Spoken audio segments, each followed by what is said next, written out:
지난 겨울은 유난히도 매섭고 추웠던 것 같습니다. 도대체 언제쯤 이 강추위가 끝나나 했는데 오늘 출근하면서 보니 개나리가 슬슬 꽃망울을 피울락 말락 하더라고요. 세상을 얼려버릴 듯한 무시무시한 한파라도 시간이 흐르면 위풍당당한 기세가 꺾여버리는 것을 매년 봄마다 보고 느끼게 되는 것 같습니다. 이러한 자연의 이치를 보면 세상에 영원한 것은 없는 것 같아요. 사물도 사람도 영원할 것 같은 사람의 마음까지도요. 안녕하세요. 저는 스튜어디스로 일하고 있는 30대 여성입니다. 같이 근무하는 친구의 소개로 이곳을 알게 되었는데 매일 듣기만 하다가 조심스럽게 저의 사연을 처음으로 보내보아요. 비록 글솜씨가 많이 부족하더라도 넓은 마음으로 이해 부탁드립니다. 먼저 저의 이야기를 하려면 23년 전 5월 31일로 돌아가야 할 것 같아요. 5월 31일은 바로 제 생일입니다. 다른 사람들은 생일이라면 좋은 기억들이 가득하겠지만 저의 생일은 그렇지 않아요. 23년 전 저의 8번째 생일을 축하하기 위해 부모님과 우리 세 식구는 근처 고깃집에서 외식했습니다. 그날 고깃집에서 고기도 먹고 제가 좋아하는 초코 케이크에 촛불을 붙이고 생일 축하 노래도 불렀어요.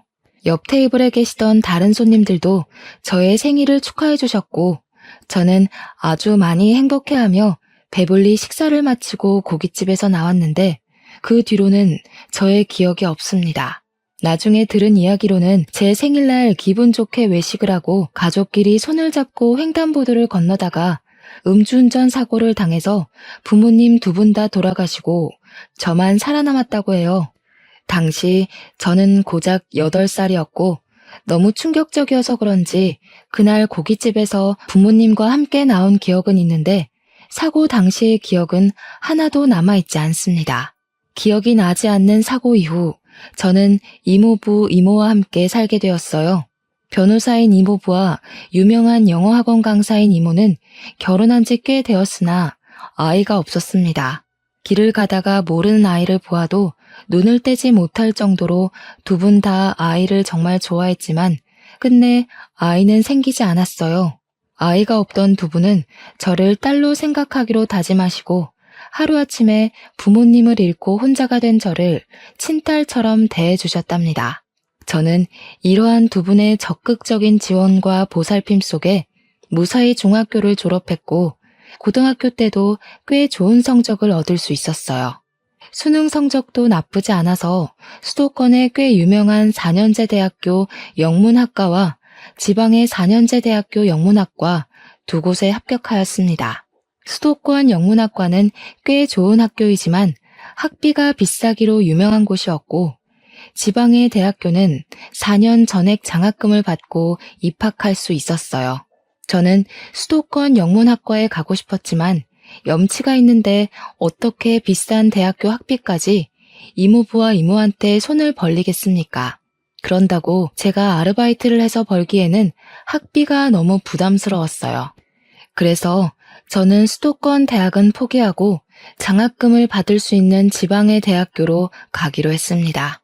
그랬더니 두 분은 당연히 수도권으로 갈 수 있으면 수도권으로 가야 하는 것 아니냐며 혹시 학비 때문에 그러는 것이라면 걱정하지 말고 수도권 대학교에 다니라고 하셨어요. 저는 너무 죄송해서 그럼 학자금 대출이라도 받겠다고 했더니 이모부는 말도 안 되는 소리 하지 말라며 혹시 나중에 힘들면 이야기할 테니 그때 대출을 받던가 하고 지금은 아무 생각하지 말고 공부에만 집중하라고 하셨습니다. 그리고 이모는 대학생이면 예쁜 옷도 입고 다녀야 한다며 저에게 옷과 가방, 구두까지 다 사주셨어요. 결국 두 분의 강권으로 학비가 비싼 대학교에 입학하게 되었고 이후 생활비를 벌기 위해 과외 같은 아르바이트라도 하려고 했습니다. 하지만 이모는 대학 시절에 돈 걱정 때문에 제대로 즐기지 못한 것이 가장 후회된다며 일생에 한 번뿐인 20대 대학 시절을 마음 편히 즐기라고 하셨어요. 저는 이렇게 이모부와 이모의 사랑을 듬뿍 받으며 대학교까지 편하게 졸업할 수 있었고 그 후 어릴 때부터 막연히 꿈꿨던 스튜어디스가 되었습니다. 스튜어디스로 일하면서 처음으로 월급을 받은 날, 저는 이모부와 이모께 제 월급의 절반을 드렸어요. 두 분은 힘들게 일해서 번 돈을 어떻게 받냐며 못 받는다고 하시며 끝까지 받지 않겠다고 하셨지만 저는 기어이 이모의 계좌로 이체를 했습니다. 이모가 저에게 왜 힘들게 일한 돈을 보내냐고 하시길래 어린 나이에 부모님을 잃고 보육원에 보내지게 될 뻔한 저를 구해주시지 않았냐고 하며 당연히 받으셔야 한다고 했어요. 제 말에 이모는 눈물을 글썽이며 어쩔 수 없이 돈을 받으셨습니다. 그리고 이제 저도 돈을 버니 매달 생활비도 보내드린다고 했습니다. 이모는 무슨 생활비를 주냐며 또 거절하셨어요. 저 역시 지지 않고 부모님과 함께 사는 직장인들도 부모님께 생활비를 드린다고 하며 매달 꼭 보낼 테니 반드시 받으시라고 했습니다. 그 후로 저는 이모부, 이모와 함께 살며 스튜어디스 생활을 시작했어요. 제가 장거리 비행 근무가 잡히면 이모는 항상 제 짐을 직접 챙겨주시며 알뜰살뜰히 저를 친엄마처럼 돌봐주셨고 좋아하는 일을 오래 하려면 건강해야 한다며 한약을 지어주시기도 했습니다. 솔직히 한약은 너무 써서 먹기 힘들었지만 그래도 그때 먹은 한약 때문인지 아직도 체력 하나는 끝내준답니다. 이렇게 저는 학교 졸업하고 나서도 엄마 같은 이모와 함께 살며 아주 편하게 직장 생활을 할 수 있었어요. 시간이 흘러 평생 20대일 것 같던 제가 어느덧 30살이 되었습니다. 이모부와 이모는 이제 30대니 얼른 좋은 남자 만나서 결혼하라고 하셨어요. 사람은 일도 해야 하지만 결혼해서 자신의 가정을 꾸리는 것도 아주 중요하다면서요. 하지만 당시 저는 일하는 것이 너무 재밌어서 결혼에 대한 생각이 전혀 없었습니다. 그런데 이모부와 이모는 더 늦으면 결혼을 하고 싶어도 못한다며 선자리를 알아본다고 성화하셨어요. 하지만 저는 자만추, 자연스러운 만남을 추구하는 사람으로 선이나 소개팅으로 사람을 만나는 것을 선호하지 않았습니다. 그래서 저는 이모에게 저는 제가 알아서 찾아볼 테니 걱정하시지 마시라고 했지만 이모는 매일 저만 보면 남자 사진을 보여주시며 이 사람 만나보라고 난리였어요. 그렇게 이모의 시름이 깊어져만 가던 어느 날이었습니다. 그때는 태국으로 비행을 갔다가 같이 근무하는 동료들과 함께 태국 방콕의 호텔에 머무르며 관광을 하고 있었어요. 그날은 가장 친한 스튜어디스 친구인 민정이와 함께 방콕의 야시장에 가게 되었습니다. 방콕의 야시장은 화려하고 먹거리도 많고 볼거리도 정말 많았어요.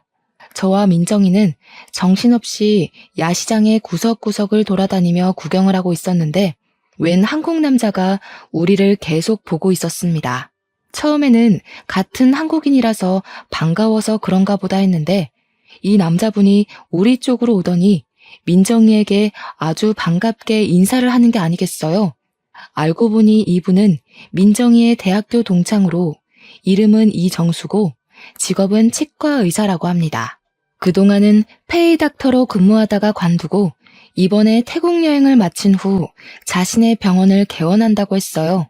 민정이가 개원하는 치과 위치를 물으니 알려주었는데 그곳은 이모 집에서 걸어서 5분 정도 거리에 있었습니다. 게다가 정수 씨는 이번에 치과를 개원하며 제가 사는 집 근처에서 자취를 시작했더라고요. 민정이는 태국에서 동네 주민을 만났다며 이참에 둘이서 친해지라고 했고 저와 정수 씨는 민정이의 성화에 연락처를 주고받게 되었습니다. 그렇게 태국에서 처음 만난 우리는 한국에 와서도 종종 연락했어요. 제가 비행이 없는 날이면 치과 근처에서 함께 밥도 먹고 술도 먹으며 시간을 보냈습니다. 그렇게 몇 번 만나다 보니 자연스럽게 정수 씨에 대한 호감이 생겼어요. 사실 저는 의사에 대한 이미지가 그다지 좋지 않습니다. 물론 좋으신 의사 선생님도 있겠지만 제가 그동안 본 의사 선생님 대부분은 궁금한 점이 있어서 이것저것 물어보면 항상 귀찮고 무시하는 투로 대답을 하셨거든요. 그래서 정수 씨도 직업이 치과 의사라길래 크게 다르지 않으리라고 생각했는데 만나면 만날수록 사람이 참 겸손하고 언행이나 행실이 참 바르더라고요. 정수 씨 역시 제가 싫지는 않았는지 우리는 더 자주 만나고 자주 연락하게 되었고 그러다가 자연스럽게 연인이 되었습니다. 그렇게 1년의 시간이 지났어요. 봄, 여름, 가을, 겨울 그리고 다시 봄이 될 동안 만난 정수 씨는 한결같이 친절하고 자상했고 항상 저를 웃게 만들어 주었습니다. 정수 씨는 그동안 일만 하고 사느라 결혼 생각이 하나도 없던 저에게도 결혼하고 싶은 마음이 들게 하는 참 멋진 사람이었어요. 정수 씨도 저의 생각과 크게 다르지는 않았는지 우리는 종종 결혼하자는 이야기를 했고 저는 본격적인 결혼 준비를 하기 전 저의 집안 사정을 다 솔직히 말해야겠다고 생각했습니다. 평소처럼 제가 비행이 없던 날 동네 밥집에서 함께 밥을 먹고 간단히 맥주를 마시기 위해 호프집을 갔어요. 그곳에서 저의 어린 시절 부모님을 잃은 일부터 지금은 이모부, 이모와 함께 사는 것까지 다 이야기를 했습니다. 막상 저의 이야기를 하니 속이 후련하기도 하면서 어떻게 저를 생각할까 긴장도 되고 떨리더라고요. 정수 씨는 저의 이야기를 다 듣고 제 손을 꼭 잡더니 그동안 참 힘들었겠다고 하며 결혼하면 이모부, 이모는 자신의 부모님처럼 잘 모시겠다고 했습니다. 그러면서 정수 씨도 본인의 집안 이야기를 꺼냈어요. 정수 씨는 부모님이 다 계시기는 하지만 아버지가 20년 정도 전 5월에 큰 사고가 있으셔서 5월만 되면 우울증에 심하게 걸리신다고 합니다. 제가 혹시 무슨 사고냐고 물어보니 정수 씨가 하도 어릴 때라 잘 기억은 나지 않고 다만 사고 이후에 한동안 집에 안 계셨다고 해요. 정수 씨가 당시 엄마에게 아버지 어디 가셨냐고 물어도 가르쳐 주지 않으셔서 지금까지도 정수 씨는 당시 아버지가 무슨 사고를 겪었는지 그때 왜 없으셨는지 전혀 모른다고 합니다. 그러다가 정수 씨가 중학교 정도 되었을 때 아버지가 다시 오셨는데 아버지가 많이 야위어지시고 몸이 많이 안 좋아졌다고 해요. 그 뒤로 아버지는 친형, 즉 정수 씨의 큰아버지가 운영하는 회사에서 함께 일하고 있는데 건강상의 문제로 한 달에 절반만 출근하셔서 돈을 많이 벌지는 못한다고 합니다. 이렇게 아버지가 가장의 역할을 하시지 못할 동안 정수 씨의 어머니는 아들을 먹여 살리기 위해 온갖 일을 다 하셨다고 해요. 처음에는 아는 분 밑에서 식당 일을 하셨다가 지금은 고급 식당을 운영하고 계시는데 한 달에 순이익이 500만 원 정도 나온다고 합니다. 제가 정수 씨에게 어머니가 참 멋지신 분이라고 하자 정수 씨는 엄마가 대단하시기는 하지만 온갖 모진 일을 다 겪으셔서 좋게 말하면 강인하시고 나쁘게 말하면 많이 드세고 억세지셨다고 말했어요. 그래서 만나게 되면 놀랄 부분도 있겠지만 정수 씨가 잘 막을 테니 자신을 믿고 조금만 이해해달라고 했습니다. 저는 저만큼이나 힘든 가정에서 살아온 정수 씨를 보며 더 깊은 호감을 느끼게 되었고 정수 씨 역시 이런 가정 형편에서 자란 저라도 싫지는 않았는지 하루라도 빨리 각 가정에 정식으로 인사드리기로 했어요. 그날 밤 제가 결혼할 사람이 있다고 이모부와 이모한테 말씀드리자 드디어 남자친구가 생겼냐며 당장 주말에 초대하라고 하셨습니다. 그래서 먼저 정수 씨, 이제는 예비 남편이 저의 집에 오게 되었어요.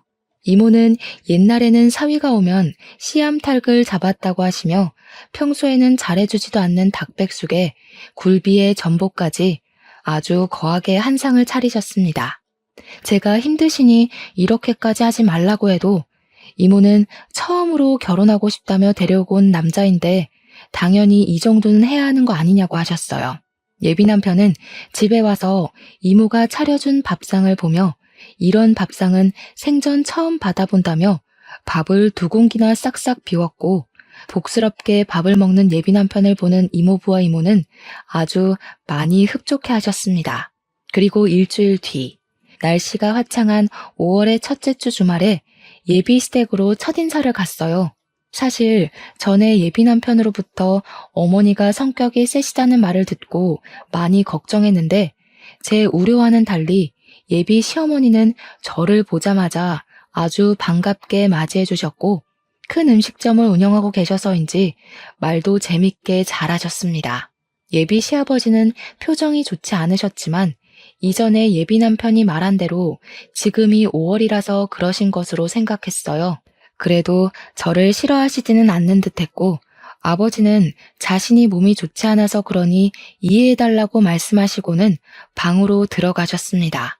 예비 시아버지는 따로 방에서 식사하시고 예비 시어머니, 예비 남편, 그리고 저는 부엌으로 갔어요. 예비 시어머니는 제가 식탁 의자에 앉자마자 제 앞에 수저통을 두시고는 저에게 수저를 놓으라고 하셨습니다. 수저 놓는 것이 어려운 일은 아니지만 그래도 이 집에 오늘 처음 온 손님이고 아직은 며느리도 아닌데 수저를 대뜸 놓으라고 시키시니 조금 기분이 그렇더라고요. 제가 표정이 그다지 좋지 않자 예비 남편은 잽싸게 수저통을 가져와 자신이 수저를 놓았습니다. 그 뒤로 식사를 시작했는데 아주 분위기가 좋지는 않았지만 그래도 나쁘지 않게 식사를 했어요. 내가 음식을 차린다고 차렸는데 입맛에 잘 맞았니? 하긴 뭐 내가 식당을 운영하니 맛이 없을 수가 없지. 안 그래? 네, 역시 식당을 운영하신다더니 정말 음식이 하나같이 다 맛있었어요. 잘 먹었습니다. 원래 시어머니가 며느리한테 밥상 차려주는 법이 없는데 오늘은 첫날이니까 내가 특별히 차려주는 거야. 그리고 시댁에서는 며느리가 당연히 설거지해야 하지만 오늘은 그래도 첫날이니 그냥 설거지 내가 이따가 직접 하마. 엄마는 무슨 요새 같은 시대에 시댁에서 며느리가 당연히 설거지하는 게 말이 돼? 그냥 오늘 설거지 내가 할게. 이놈이 천지가 개벽할 소리하고 자빠졌네. 결혼한 남자가 설거지하는 게 말이 되니? 내가 언제 너한테 설거지 시킨 적 있어? 엄마는 내가 평생 혼자 살길 바래서 그런 소리 하는 거야? 요새 그런 마음 먹으면 아무도 결혼 안 오려고 해. 알겠어? 지민아, 엄마 말 신경 쓰지 마. 나 우리 집에서 네가 설거지 절대 못하게 할 거니까 나만 믿어. 예비 남편은 진짜 설거지를 할 기세로 고무장갑을 끼고 있었고 예비 시어머니는 말리느라 바쁘셨습니다. 결국 설거지는 예비 시어머니가 저 가고 나서 하기로 했어요. 그렇게 부엌에서 한 차례 작은 소동이 지나가고 예비 남편은 잠깐 자기 방에서 뭐 찾을 것이 있다며 방으로 들어가고 저와 예비 시어머니 둘이 거실에 어색하게 앉아있게 되었습니다. 직업이 스튜어디스랬지? 결혼해서도 스튜어디스 일하면 힘들겠다. 그냥 아예 결혼하기 전에 일을 관두는 건 어때? 아무래도 스튜어디스는 일정 시간에 출퇴근하는 것도 아니고 비행기 솔직히 그다지 안전하진 않잖아. 사고로 더 나면 어떡해? 저는 대학교 졸업하고 계속 스튜어디스로 일했었고 제 일에 자부심도 있고 재미도 있어서 전 할 수 있는 한 최대로 일하고 싶어요. 임신 중에는 무급이기는 하지만 휴직하고 아기 출산 후 복직할 수도 있고 꼭 비행 아니더라도 지상에서도 근무할 수 있어요. 그럼 너는 결혼하고 나서도 계속 스튜어디스 일하겠다는 거야? 좋은 대학 나왔다길래 똑똑한 줄 알았더니만 말귀를 하나도 못 알아먹네. 결혼한 유부녀가 비행한답시고 여기저기 쏘다니고 외박하는 게 말이 되니? 그럼 우리 정수 밥은 누가 차리라고? 게다가 스튜어디스 하면 짧은 치마 입고 다리 내놓고 몸매 훤히 드러나는 옷 입고 다니잖아. 그게 무슨 천박한 짓이니? 나는 내 며느리가 그런 옷 입고 다니는 거 절대 못 본다. 그러니 결혼하면 아니 아예 결혼하기 전에 스튜어디스 때려치워. 저는 그동안 제가 스튜어디스가 된 것에 대해 한 번도 후회한 적이 없었고 자랑스럽게 생각했습니다. 그런데 예비 시어머니는 제가 하는 일을 안 좋게 이야기하시니 기분이 나빴고 저는 표정이 굳어서 결혼해도 절대 일 관두지 않을 것이라고 말씀드렸어요. 그래?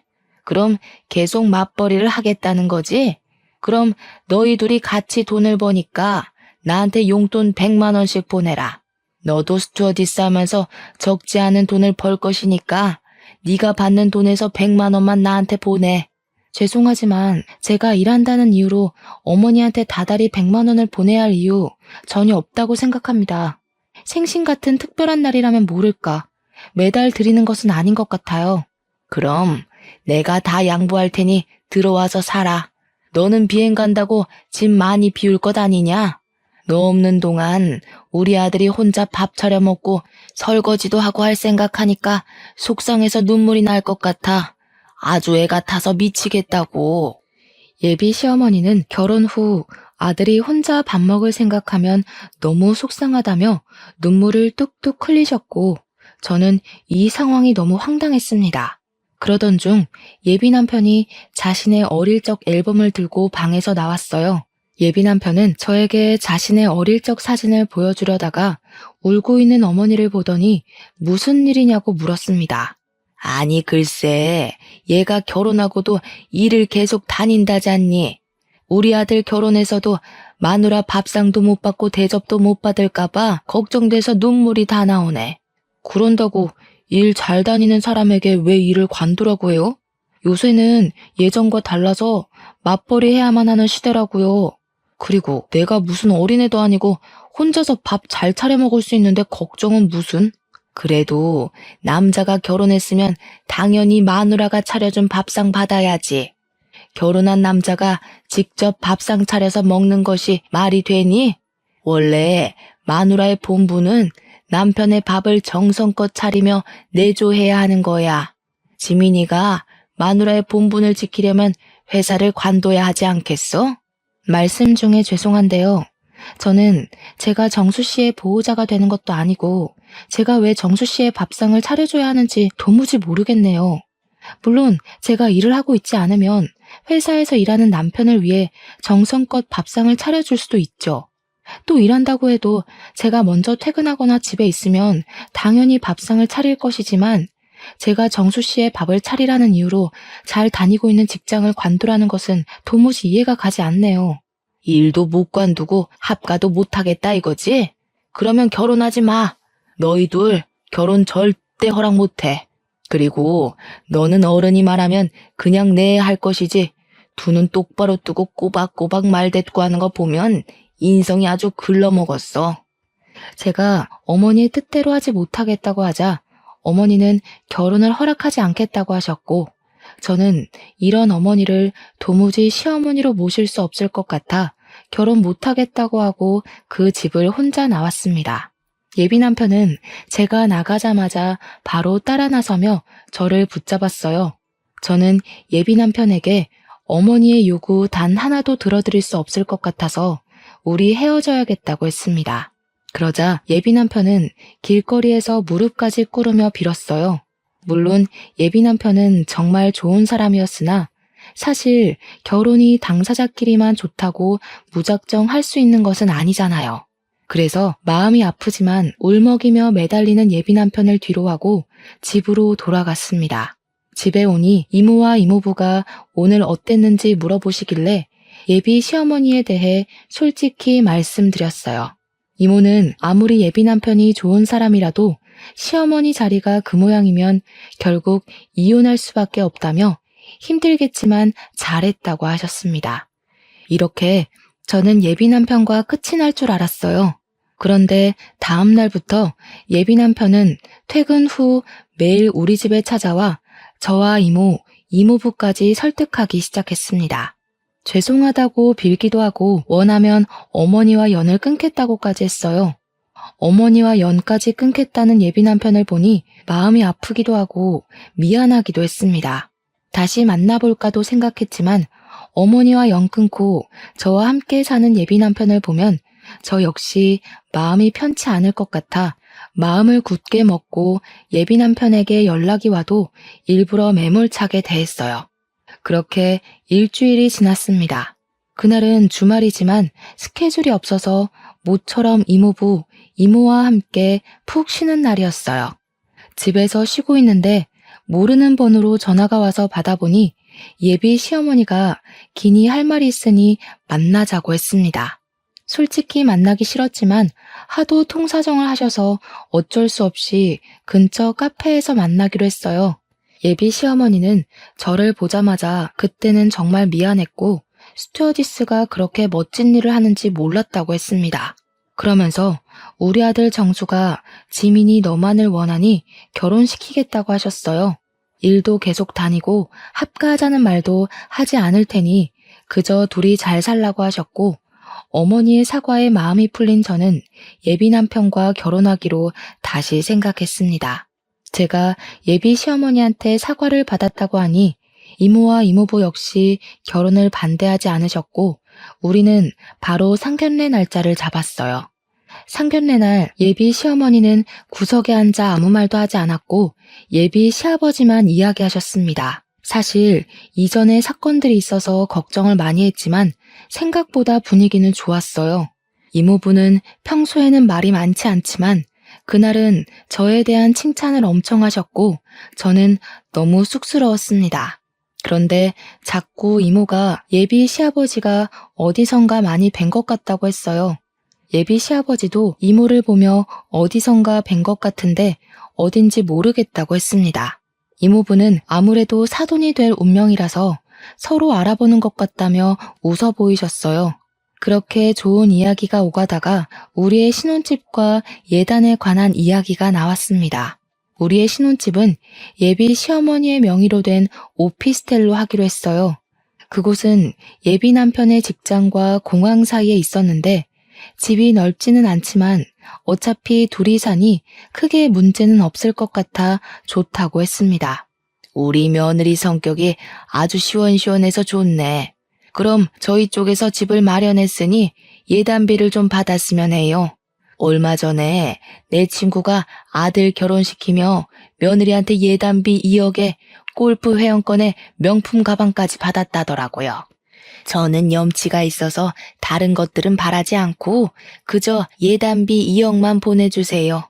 그래도 제 아들 자식이 치과 의사인데 이 정도는 받아야 하지 않겠어요? 예비 시어머니의 말에 예비 시아버지와 예비 남편이 당황한 표정을 지었어요.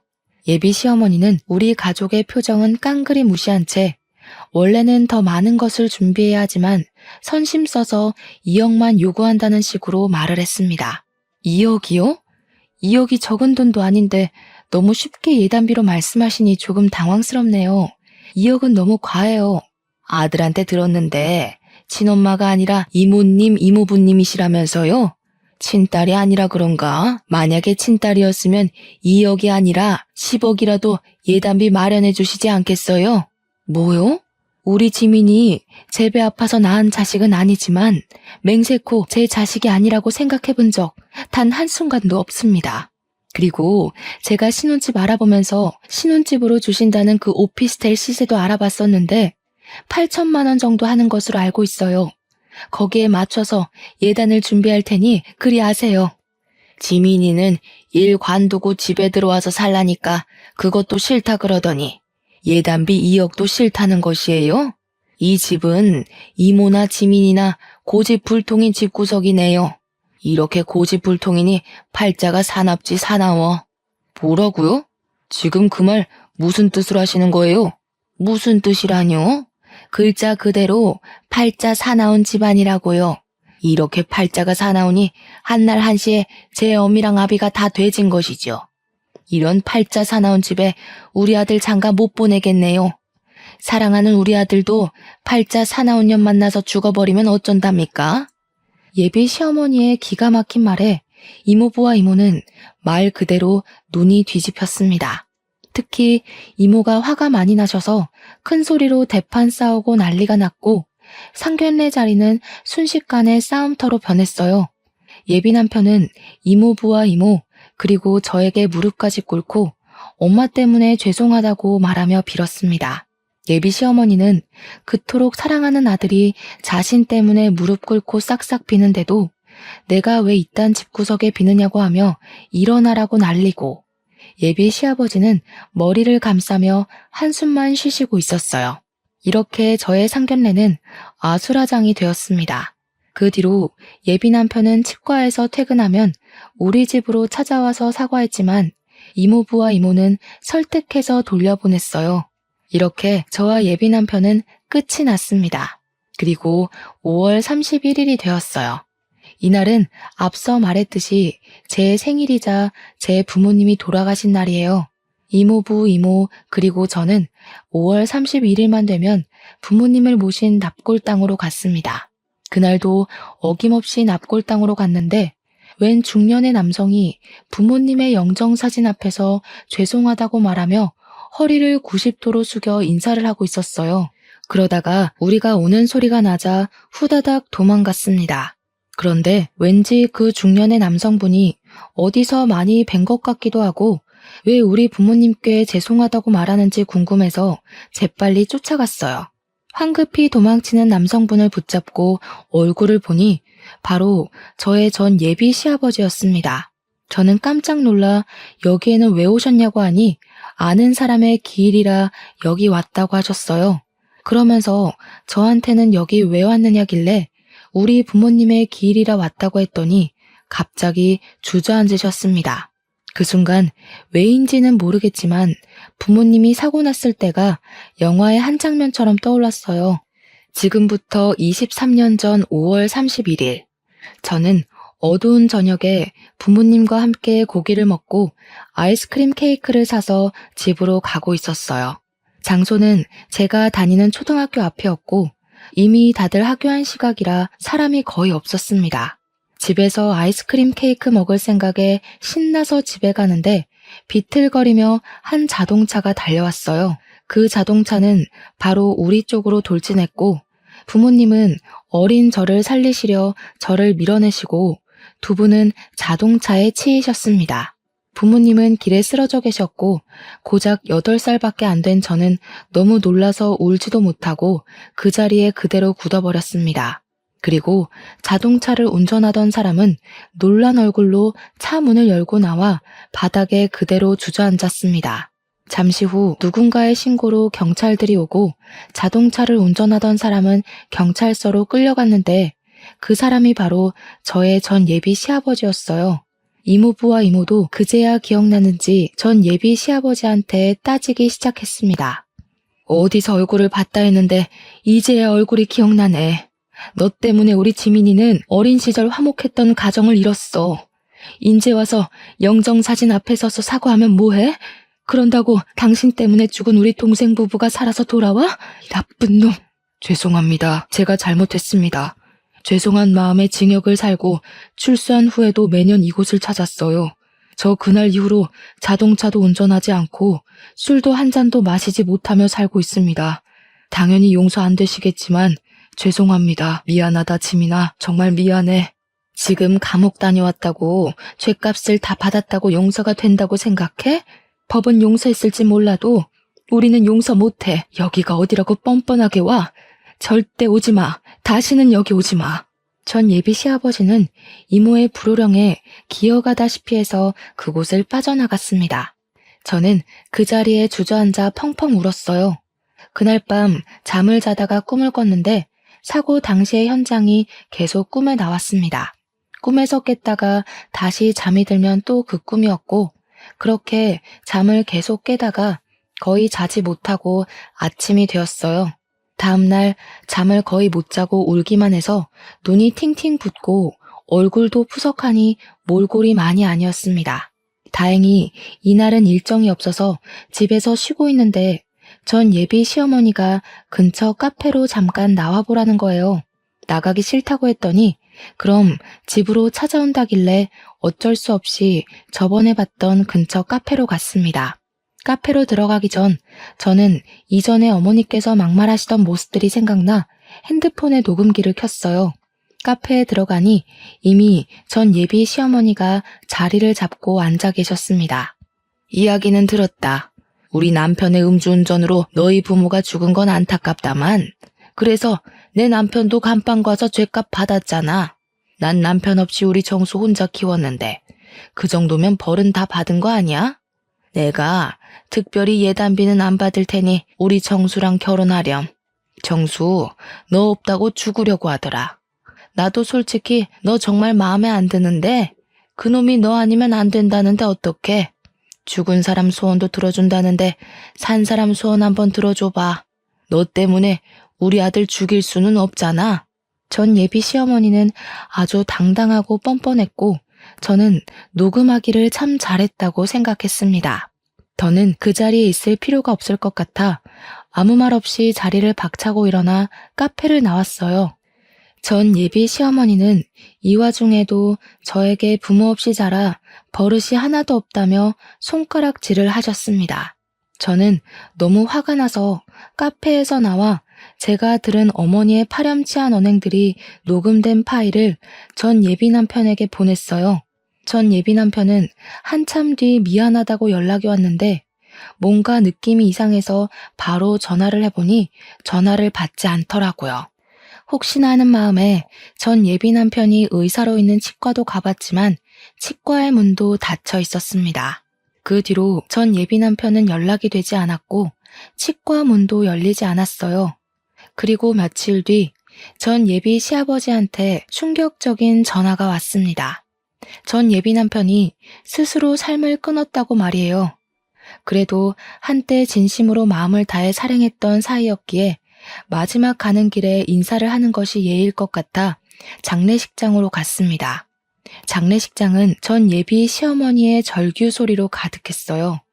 제가 신발을 벗고 안에 들어서자 전 예비 시어머니는 굶주린 맹수처럼 저에게 달려들었습니다.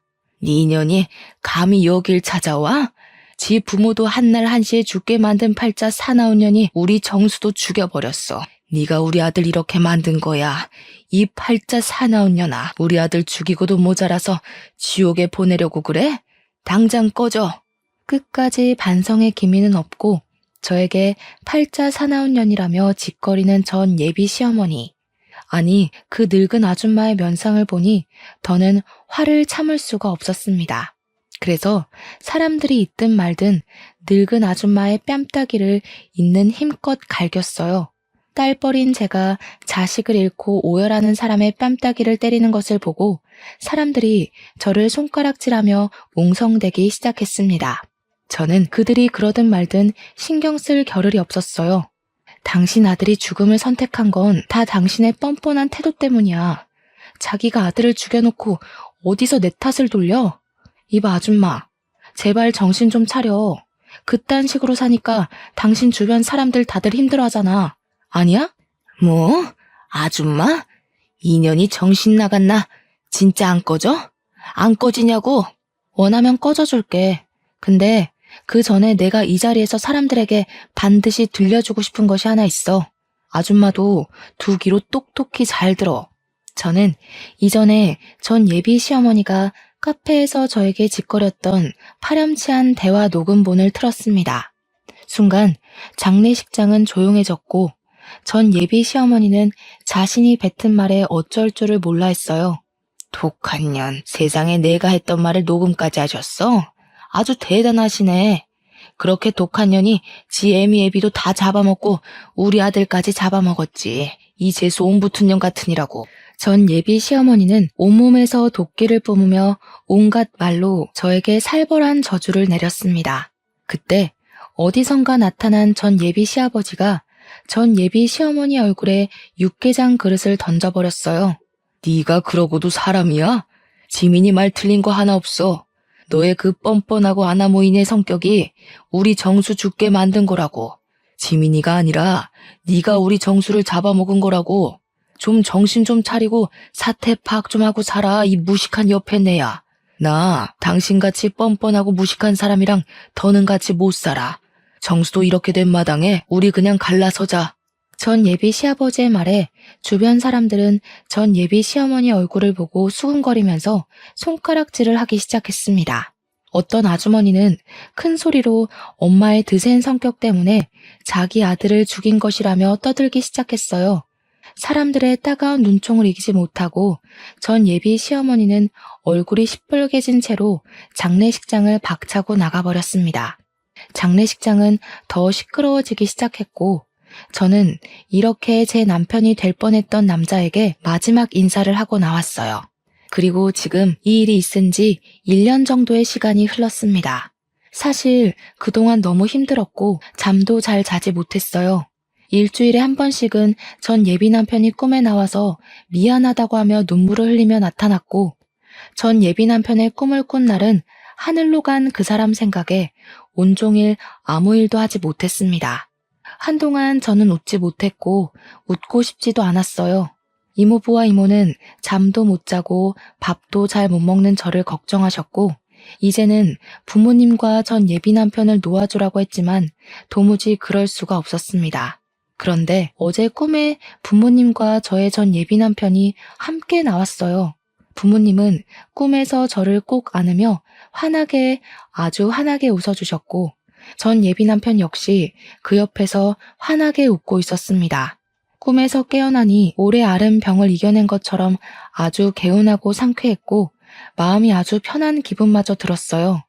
이모에게 저의 꿈을 이야기하니 부모님이 이제는 아픈 과거에서 벗어나 행복하게 살라고 하는 것 같다고 하셨습니다. 그러면서 이제는 시간이 지났으니 용서도 하고 마음의 짐도 덜고 행복하게 살라고 하셨어요. 한 번뿐인 인생인데 원망하고 끙끙 앓기만 하고 살 것이냐고 하며 지난 1년 정도의 시간 동안 치열하게 아팠으니 이제는 털어내라고 하셨습니다. 물론 부모님을 죽음에 이르게 했던 사람을 평생 잊을 수는 없겠지만 이모의 말을 들으니 저의 전 예비 시아버지가 조금은 용서가 되었어요. 그래서 이제는 아픈 과거를 잊고 행복하게 살아보려고 합니다. 매서운 추위, 뜨거운 더위가 영원하지 않듯이 사람에 대한 감정 또한 영원하지는 않은 것 같다는 생각이 듭니다. 전 예비 남편과 사귈 때는 영원히 사랑할 것 같았지만 결국 끝이 났고, 전 예비 시아버지를 절대 용서하지 못할 것 같았지만 결국 용서를 하게 되었네요. 이렇게 되기까지 저는 열병을 앓는 것처럼 죽을 듯이 아팠어도 이모부와 이모의 도움으로 무사히 이겨냈습니다. 그리고 그만큼 내면적으로 더 성장한 것 같아요.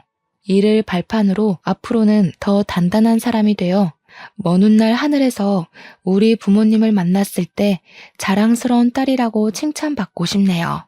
그리고 마지막으로 결국엔 좋지 않게 끝났지만 저를 진심으로 사랑해줬던 저의 전 예비 남편 정수 씨가 하늘에서는 부디 모든 짐을 다 내려놓고 행복하게만 살기를 진심으로 바랍니다.